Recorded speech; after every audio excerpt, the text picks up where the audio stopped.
저 422페이지 계약 성립 부분 구체적으로 살펴보도록 하겠습니다. 자, 우리 계약법 총론 지금 나가고 있고요. 종류 이어서 두 번째 이 부분 만나고 계십니다. 자, 계약이 성립했다라는 것은 두 사람의 의사가 맞아 떨어졌다. 거래 조건에 대해서 합의가 되었다. 이런 뜻이거든요. 이때 계약이 성사되는 패턴에는 세 가지 유형이 있어요. 세 가지 유형에. 그 유형을 나눠보면 이렇게 나눠집니다. 이걸 노트에다 한번 적어보실게요. 노트에다가.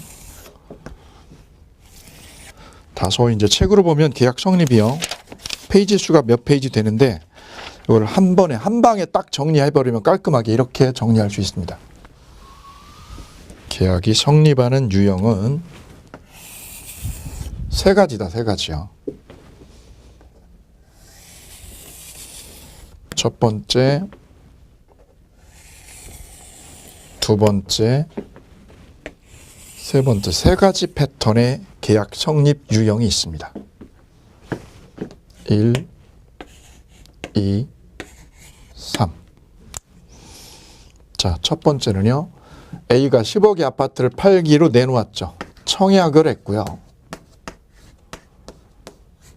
반대편에는 B가 오케이 그 가격에 10억에 내가 인수할게. 나한테 넘겨. B가 10억에 산다라고 승낙을 했어요. 승낙. 그래서 두 사람의 의사, 청약과 승낙의 두 사람의 의사가 합치가 되었다. 합치.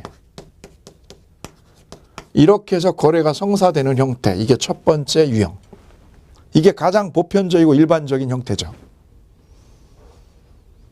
그러면 계약 조건이요. 계약 내용하고 조건이 서로 맞아 떨어져야죠. 이걸 합치라고 그랬어요.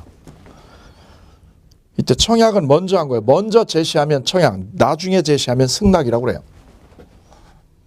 두 번째는요. 두 번째는 A가 청약을 했다. A가 청약을. A가 중고 자동차를 가지고 있는데 팔고요. 팔고 새 차를 뽑으려고 팔기로 친구한테 내놨어요. 친구한테. 내가 이거 1,000만 원에 팔게. 1,000만 원에. 1,000만 원에 판다 그랬어요. 그랬더니 이 친구도요.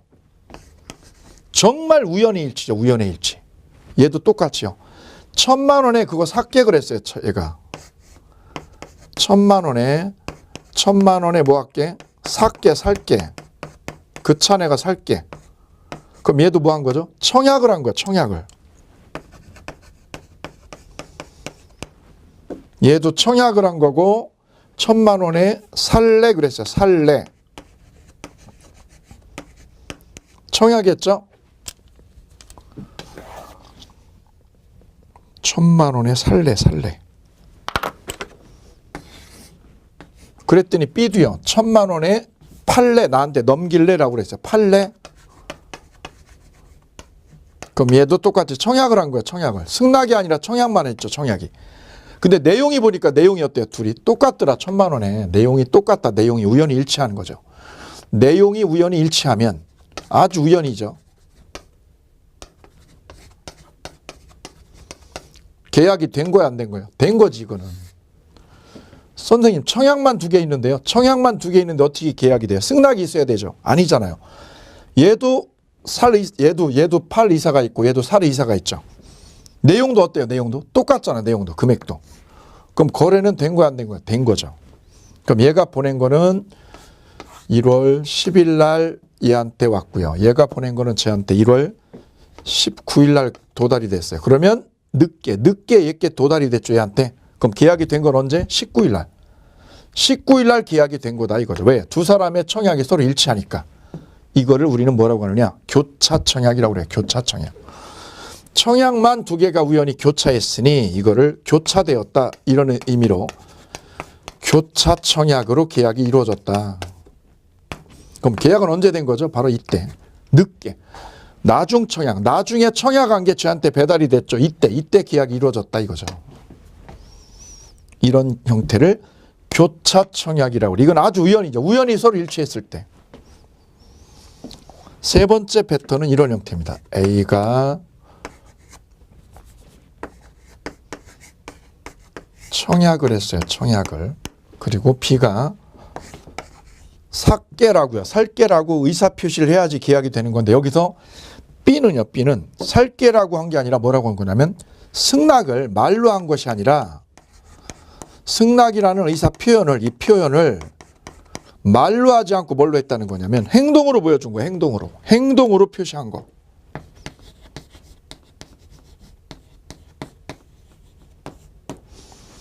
자판기가 입을 쫙 벌리고 있죠. 커피 사달라고. 예, 그것이 청약이에요. 청약. 자판기가 나를 애용해 주세요라고 이렇게 입을 벌리고 있죠. 입을 쫙. 이게 청약. 가격 정해져 있죠. 한 잔에 100원, 한 잔에 1,000원. 가격 정해져 있어요. 청약이죠. 근데 B가 그 앞을 지나가던 B가 승낙 표시를 말로 하지 않고 뭘로요? 행동으로 해버렸죠. 돈을 넣어버렸어요. 돈을 넣으면. 동전을 뭐한대요? 투입했죠. 그러면 승낙 의사를 뭘로요? 행동으로 드러낸 거죠. 이거를 의사실현이라고 그래요. 의사실현.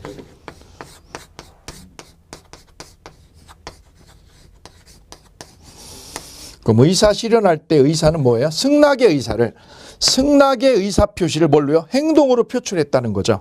그럼 거래는 언제 된 거예요? 동전 투입했을 때. 동전 투입했을 때 계약이 A, B 간에 이루어지더라. 그래서 의사실현으로 계약이 성립되는 시기는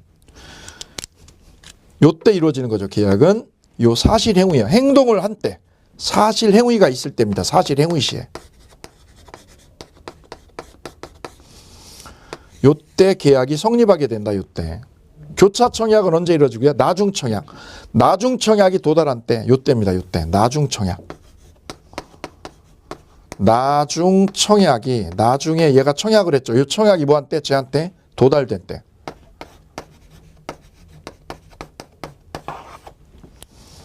요때 거래가 성사가 되는 거예요. 거래가.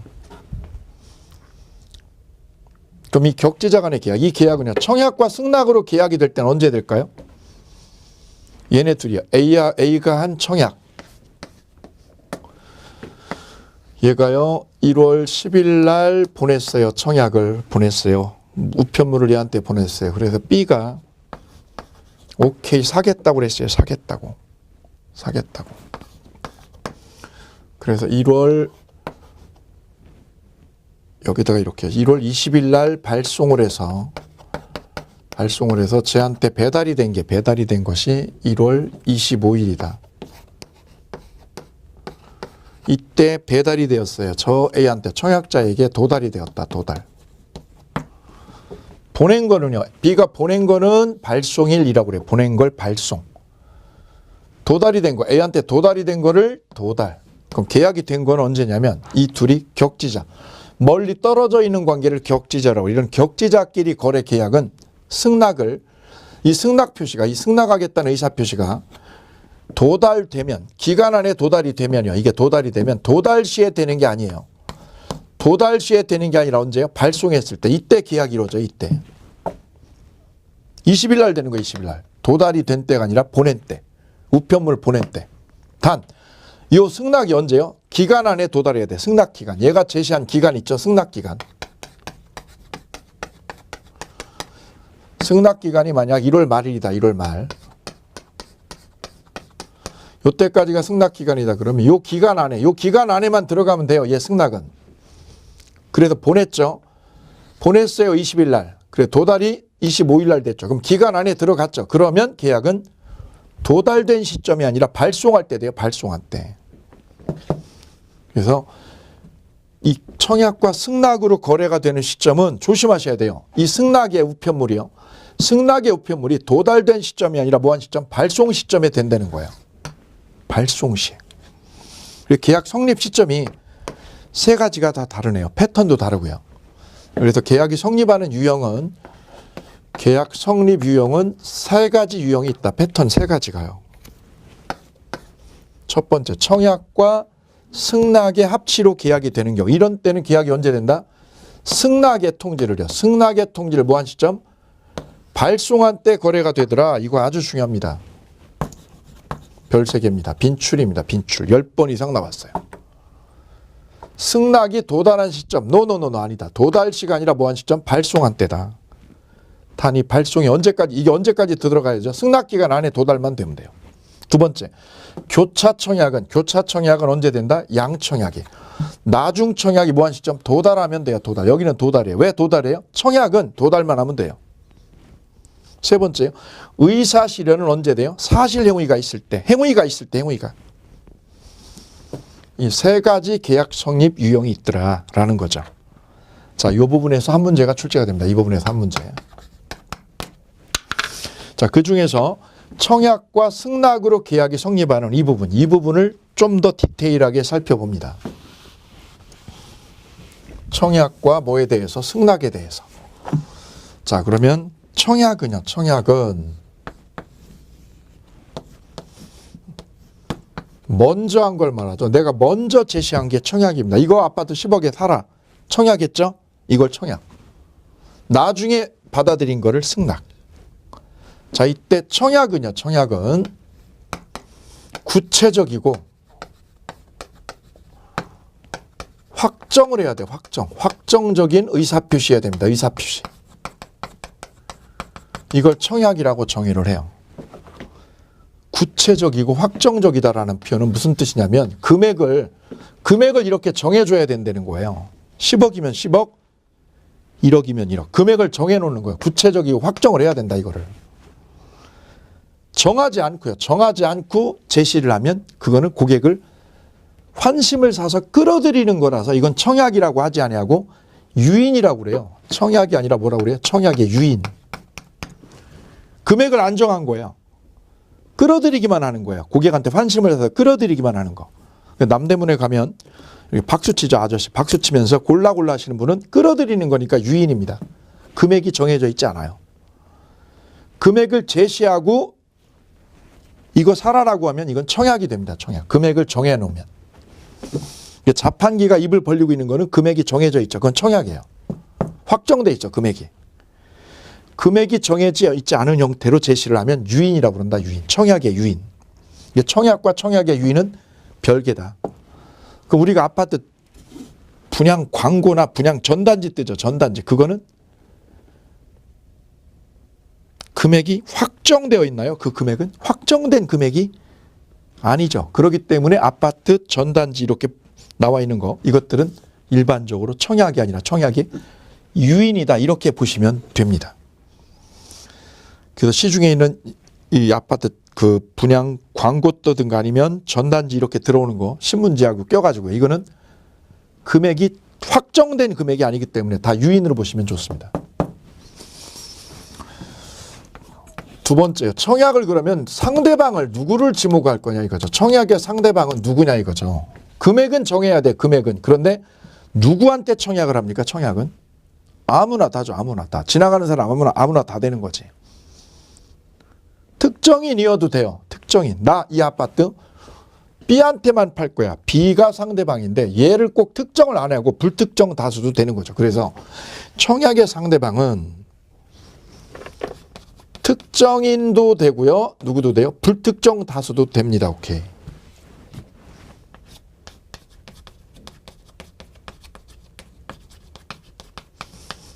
여기 포인트요. 자판기는 지나가는 사람, 회사 내에 있는 누구한테나 다 되는 거죠. 그래, 불특정 다수한테 청약을 하는 거. 이거 얼마든지 먹히는 거죠. 근데 승낙은요. 승낙은 누구한테만 해야 될까요? 승낙은. 네. 바로 특정인 얘한테. 청약자한테만 승낙이라는 게 유의미한 거죠. 판다고 제시한 사람. 저 사람한테 승낙을 의사표시를 해줘야지. 지나가는 사람한테 하면 이 승낙은 무의미하죠. 그래서 승낙은 꼭 누구한테만 특정인에게 해줘야 된다. 특정인. 그 특정인이 누구죠? 바로 청약자. 청약자한테만 유의미하다 이게. 그럼 누굴 상대로 하는 거? 불특정 다수에게 하는 승낙. 불특정 다수에게 하는 승낙은 이거는 법적으로 아무 효력이 없는 겁니다. 오케이. 이 부분 중요한 차이점이죠.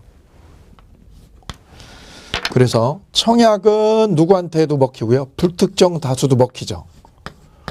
불특정 다수에 대한 청약은 효력이 있나요? 없나요? 효력이 있지만 반대로 불특정 다수인에 대한 승낙은 효력이 없다. 오케이. 우리 시험 단 거예요.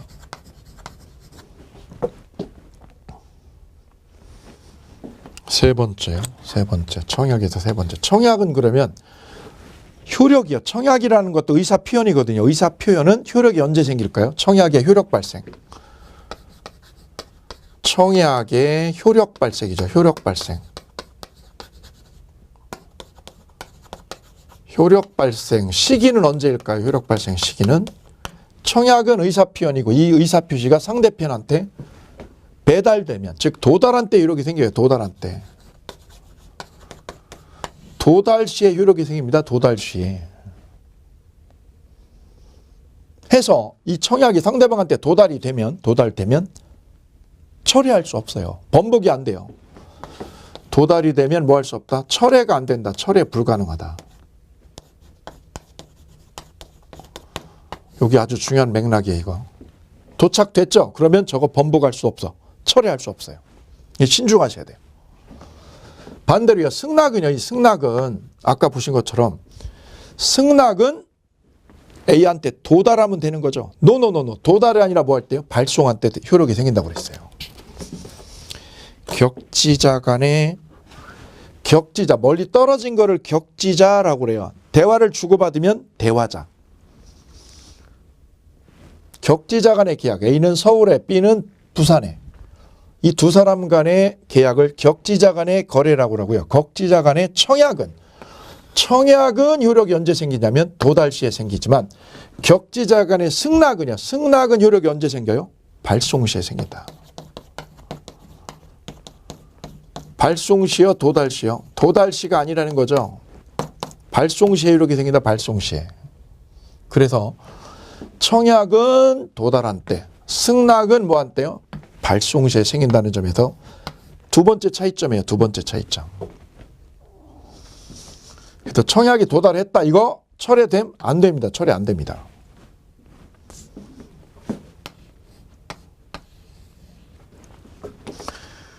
네 번째요. 네 번째. 청약을 할 때 승낙 기간을 정해줘야 될까요? 안 정해도 될까요? 승낙 기간을 넣어야 됩니까? 아파트 팔 때 당신 답변 이때까지 1월 말까지 답변해줘. 승낙 기간을 넣어야 돼요? 안 넣어도 돼요? 이건 자유다. 자유. 넣어도 되고 안 넣어도 돼. 승낙 기간은. 왜? 얘 마음이죠. 얘 마음.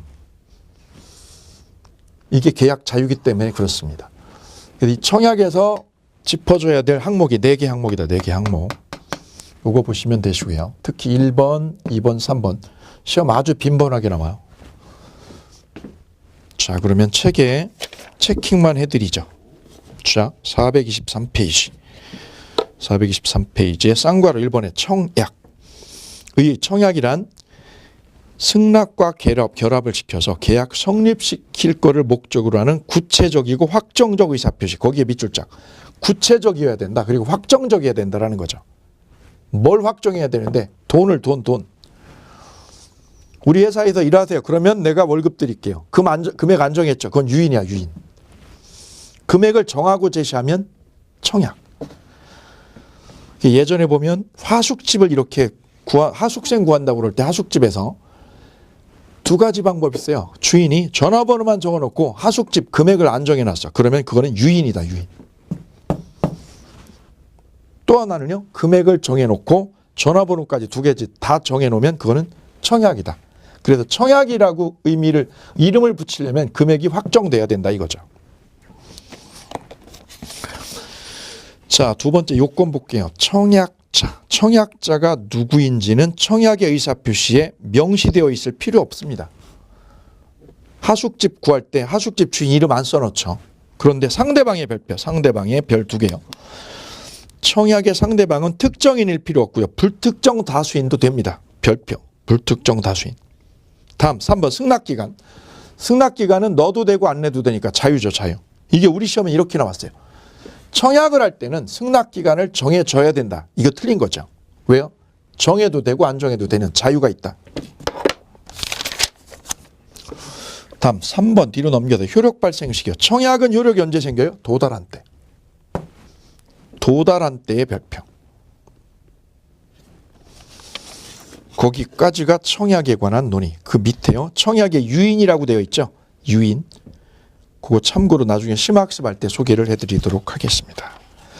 자, 여기까지가 청약에 관한 상세한 논의가 되겠고요. 이번에는 승낙에 대해서 몇 가지를 짚어보도록 하겠습니다. 여기서 중요한 거는 제가 두 가지 미리 말씀을 드렸어요. 자, 승낙 볼게요. 승낙 425페이지 쌍괄호 2번. 자, 승낙도 의사표시 해야 돼요. 사겠다. 내가 10억에 사겠다. 의사표시 해줘야죠. 이때 쌍괄호 2번에 승낙 자유. 요건에서 승낙자 1번에 별 3개요. 청약의 상대방은 승낙할 의무가 없다는 거죠. 의무가 없다는 말은 답변해 줄 의무가 있느냐 이거죠. 얘가. 승낙이라는 답변을 해줄 의무가 법적으로 있느냐? 없다. 왜냐하면 왜 자유니까. 이게 승낙자의 자유니까. 해서 이런 문제가 있을 수 있다는 거죠. A가 얘한테 청약을 할 때 이렇게 청약을 했어요. 이 아파트 10억에 판다. 그러면 여기다가 옵션을 넣었죠. 옵션을 뭐라고요? 1월 말까지. 1월 말까지 해답이 없으면 답변이 없으면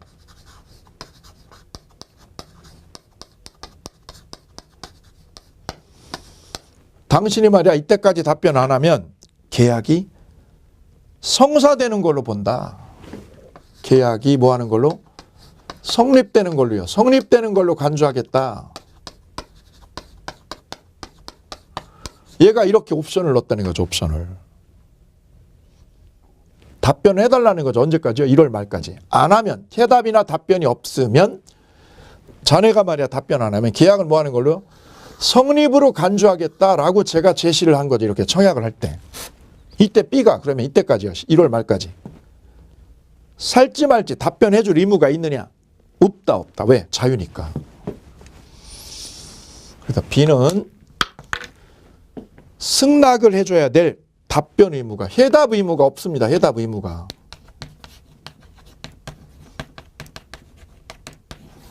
따라서 얘가 답변을 안 하면, 얘가 이때까지 해답 안 하면 거래가 성사되는 거예요? 안 되는 거예요? 안 되는 거예요. 왜요? 얘 자유니까, 얘 자유. 따라서 해답이 없다면 계약이 성립한 거로 간주한다라는 거는 A의 일방적인 선언이죠. 일방적인 선언이고 일방적인 통지죠. 그래서 B는 거기에 대한 해답을 해줄 의무가 법적으로 없기 때문에 답변이 없어도요. 이때까지 1월 말까지 해답이나 답변 안 해도 계약은 불성립하게 된다.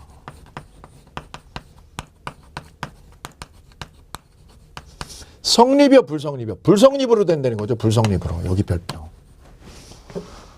왜? 얘 자유죠. 얘 자유죠. 왜? 네가 네 맘대로 정해. 네 맘대로. 그건 네 일방적인 거잖아. 네 일방적인 거. 따라서 B는 아무런 답변을 안 해도 상관없는 거죠. 만약에요. 이게 해답이 없으면 계약 성립한 거로 본다. 이렇게 간주한다라는 게 이게 먹히는 거면, 이게 먹힌다라고 가정을 하면 우리 공부할 필요 없죠. 떼돈 벌 수 있어요. 인터넷에다가 메일을 한 100만 명한테 보내는 거죠.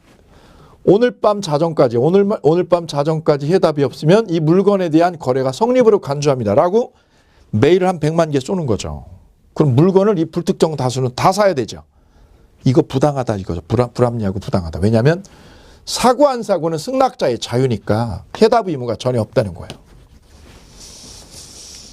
그 문제가 동그라미 1번 밑에 있는 판례가 되겠습니다. 그 판례에 별 3개 할게요. 예, 우리 시험에는 아주 여러 번 출제가 되었어요. 자, 청약의 상대방은 누구죠? 승낙자. 승낙자는 청약에 대한 해답 의무가 없다는 거죠. 그래서 거기다 옆에 써보실까요? 해답 안 해도, 해답 없어도 계약은 불성립이다. 그거 하나 써보세요. 해답이 없어도 계약은 불성립. 이렇게 정리하시면 되겠습니다. 그게 판례의 취지. 다음 승낙에서 이제 유념하셔야 될 부분이 요게 첫 번째였고요. 두 번째, 세 번째 됐고요. 이제 하나, 마지막 하나. 보통 승낙을 할 때 깔끔하게요. 제가 요구한 거 그대로요. 그대로 오케이 하면 거래는 바로 되는 거예요. 10억에. 제가 10억에 넘긴다고 그런 거를 10억에 산다라고 그랬죠. 그럼 계약은 그대로 되는 거죠. 10억에. 그런데 B가 조건을 여기다 걸을 수 있거든요. 조건부 승낙을 하는 경우가 굉장히 많죠. 현실에서는.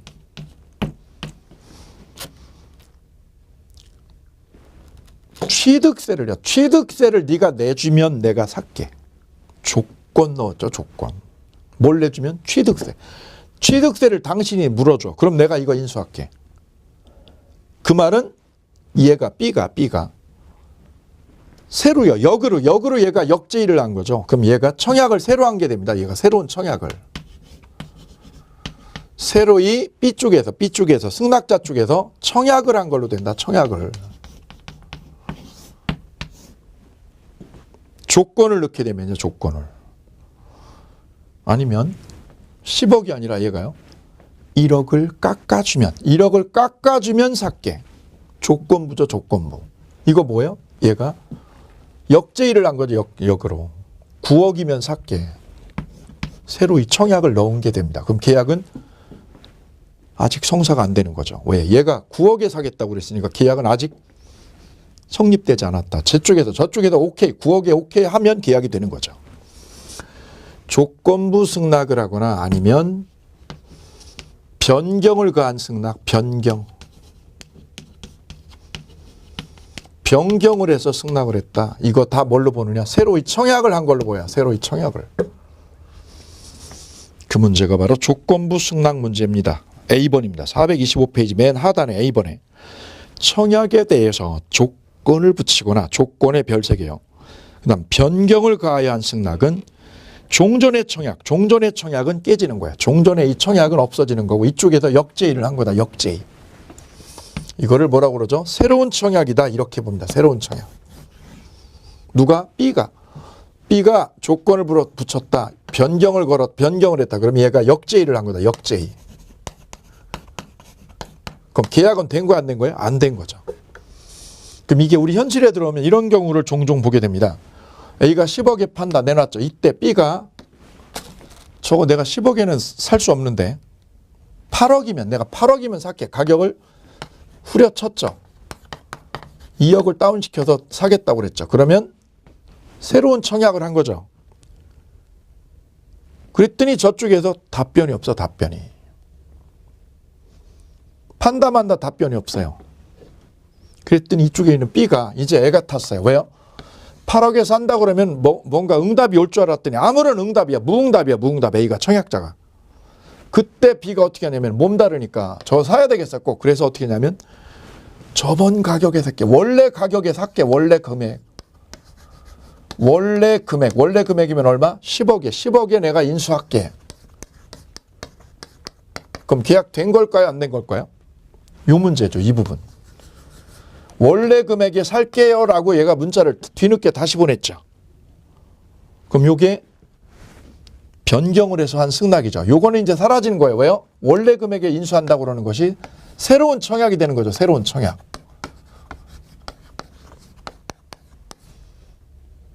근데 아직 A쪽에서 응답이 없다면 거래는 불성립이다. 그럼 이쪽에서 새로 원래 금액에 내가 인수하겠습니다라는 이 표현은 뭐예요? 승낙이 아니라 얘가 승낙을 한 것이 아니라 뭐가 되는 거죠? 청약에 불과한 거예요. 청약. 제의만 있는 거지. A가 오케이 해주지 않으면 거래는 아직 불성립한다. 이 문제가 맨 마지막 부분에 있는 판례가 되겠습니다. 그 다음 뒤로 넘기게 되면요. 동그라미 3번 보면 승낙기간이 나와 있어요. 승낙기간. 얘가 청약을 할 때 승낙기간을 1월 말까지로 잡았다. 이거 살지 말지요. 1월 말까지예요. 1월 30일까지. 이때까지가 승낙기간입니다.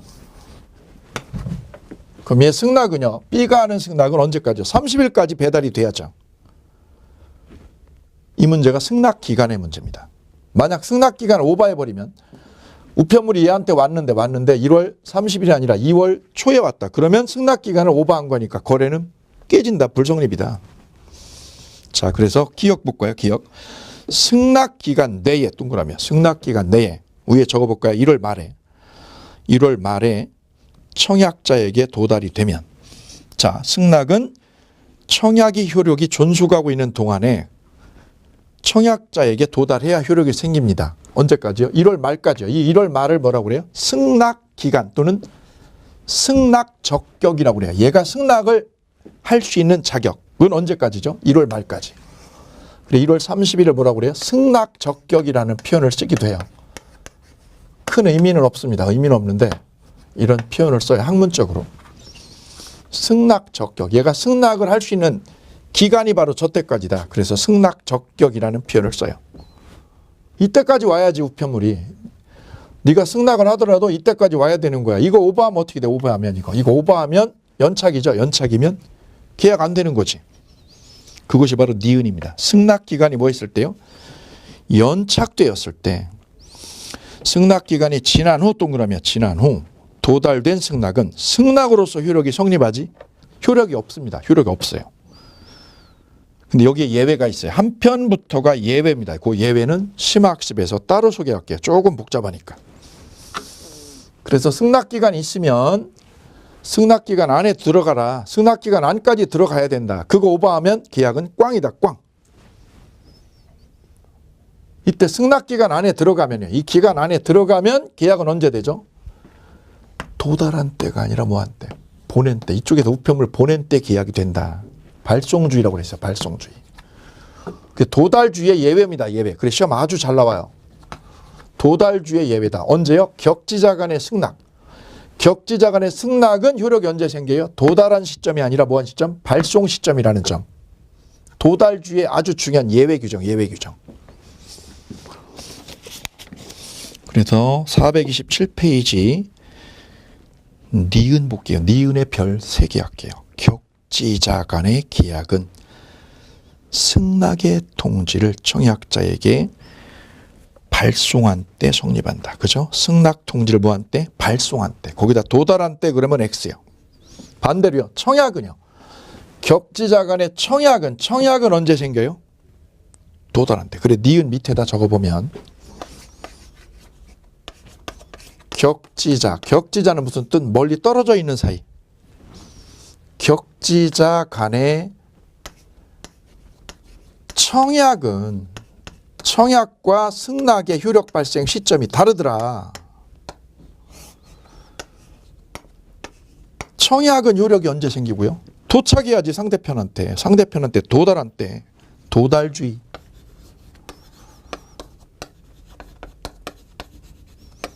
도달한 때 효력이 생기고 거꾸로요. 격지자 간의 승낙은 도달한 때가 아니라 뭐한 때? 발송한 때다. 이거 놓치면 안 돼요. 격지자 간의 청약은 발송한 때 효력이 생긴다. 꽝 24의 기출. 청약은 발송이 아니라 뭐할 때? 도달한 때지요. 발송주의를 취할 때는 언제요? 격지자 간의 승낙이죠. 이 승낙만 발송주의다. 그래서 이거를 도달주의 예외라고 그래요. 도달주의 예외. 격지자 간의 승낙은 도달주의 예외 규정이다. 예외. 이쪽도 시험 두 가지를 연동해서 정리를 해 주실 것 강조드립니다. 이래서 계약 성립에 관한 청약과 승낙에 관한 논의를 마치도록 하고요. 두 번째요. 교차 청약과 의사실현 볼게요. 그 밖의 방법에 의한 성립. 의사실현.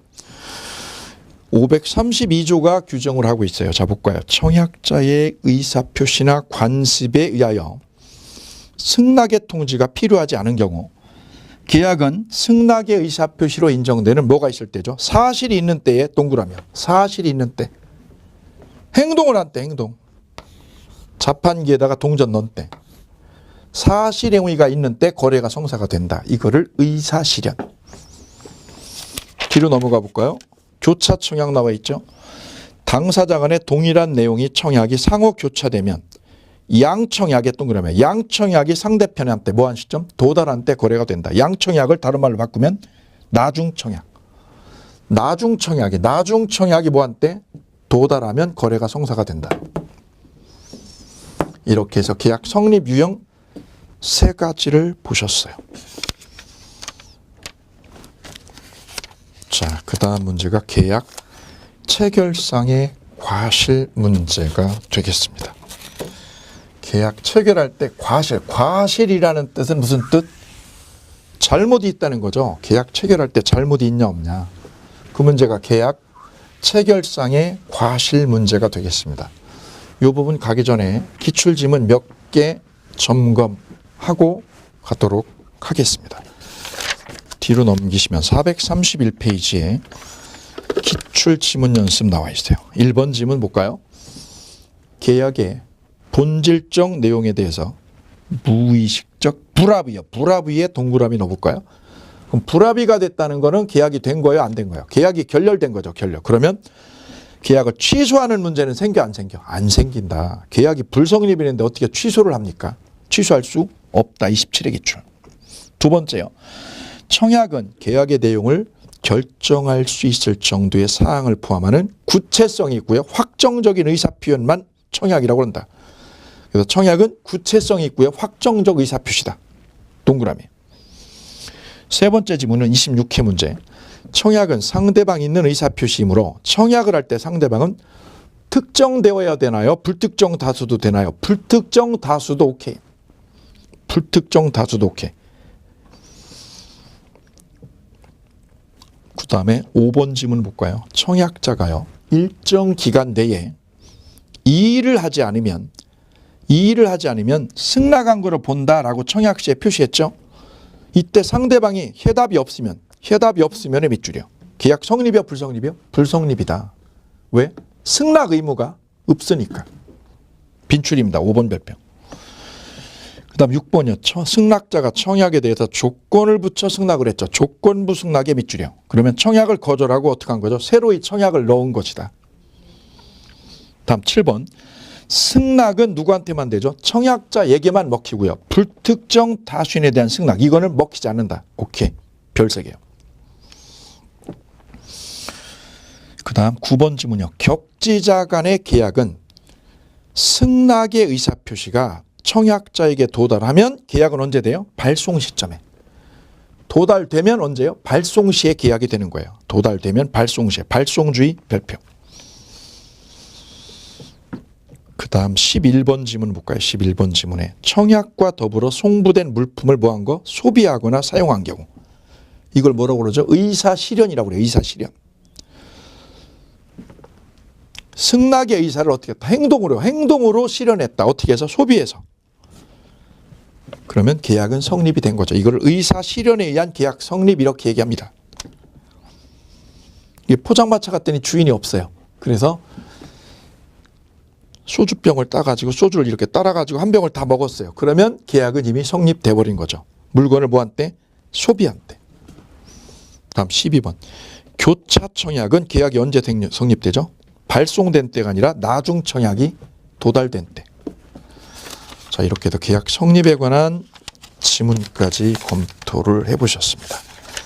이제 잠시 쉬셨다가요. 계약 체결상의 과실 이 부분 연결하도록 하겠습니다. 오늘 여기까지입니다. 감사합니다.